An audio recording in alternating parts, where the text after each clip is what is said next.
দেশের পুঁজিবাজারে দিনের পর দিন বেড়েই চলেছে ডিভিডেন্ড প্রতারণা। ঘোষণা দিয়েও এজিএম এর পর লভ্যাংশ প্রদান না করায় বিনিয়োগকারীরা হচ্ছেন বঞ্চিত এবং শেয়ার দর হারিয়ে প্রতারিত। অন্যদিকে কোম্পানির মালিকপক্ষের স্বেচ্ছাচারিতা ও কারসাজি চক্রের যোগসাজশে সাধারণ বিনিয়োগকারীরা ক্ষতিগ্রস্ত হচ্ছেন। বিস্তারিত সানি আহমেদের প্রতিবেদনে।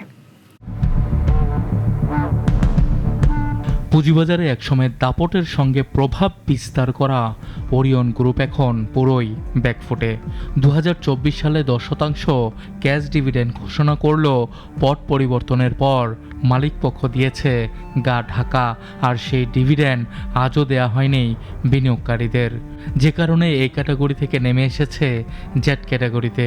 আর 80 টাকার শেয়ার দর এখন মাত্র 25 টাকা।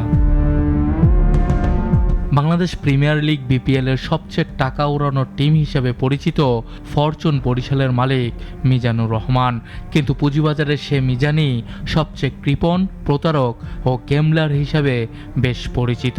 2022 সালে 10% নগদ ও 5% বোনাস ডিভিডেন্ড ঘোষণা করে ফরচুন সুজের শেয়ার দর নেওয়া হয় 142 টাকায়, কিন্তু সেই ঘোষণা ছিল শুধুই লোক দেখানো। ফরচুন সুজের শেয়ার দর এখন মাত্র 13 টাকা। কারসাজি আর প্রতারণায় নিঃস্ব বিনিয়োগকারীরা।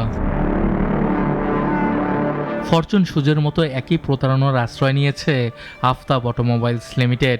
কোম্পানিটি 2024 সালের জন্য 10% নগদ লভ্যাংশ ঘোষণা করেও তা পুরোপুরি বিতরণ করেনি।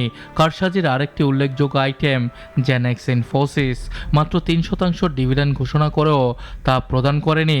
প্রায় 2464 কোটি টাকা ঋণ নিয়ে বিদেশে পালিয়ে যাওয়া এনআরবিসি কমার্শিয়াল ব্যাংকের নির্বাহী কমিটির সাবেক চেয়ারম্যান আদনান ইমাম।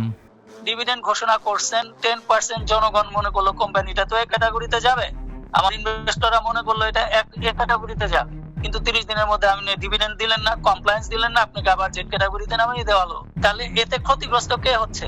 বিনিয়োগকারী। এই যে আফতাব অটোমোবাইলস আর ফরচুন সুজ, এই কেস দুইটা একরকম, ক্রিমিনাল অফেন্স, এটা একটা ফ্রড। ডিভিডেন্ড প্রতারণায় কোম্পানি পরিচালকদের আর্থিক জরিমানা করেছে কমিশন, কিন্তু বেতনভুক্ত কর্মচারী হিসেবে সিএফও সেক্রেটারিকেও জরিমানা করায় কমিশনের ভূমিকা নিয়েও উঠেছে প্রশ্ন। কিন্তু নিয়ন্ত্রণ সংস্থা বলছে তারাও প্রতারণার সঙ্গে জড়িত। ডিভিডেন্ডের জন্য তারা বোর্ডকে হয়তো বুঝাইতে পারে নাই। বোর্ডকে বোঝানো উচিত যে এই যে ডিভিডেন্ড যেটা ঘোষণা করেছেন এটা দিতে হবে। যদি ঘোষণা করে কেউ ডিভিডেন্ড না দেয়, এটা একটা ফ্রড, প্রতারণা, এবং ইনসাইডার ট্রেডিং এর একটা বিষয় কিন্তু থেকে যায়। এটা একদম সিম্পলি ফ্রড।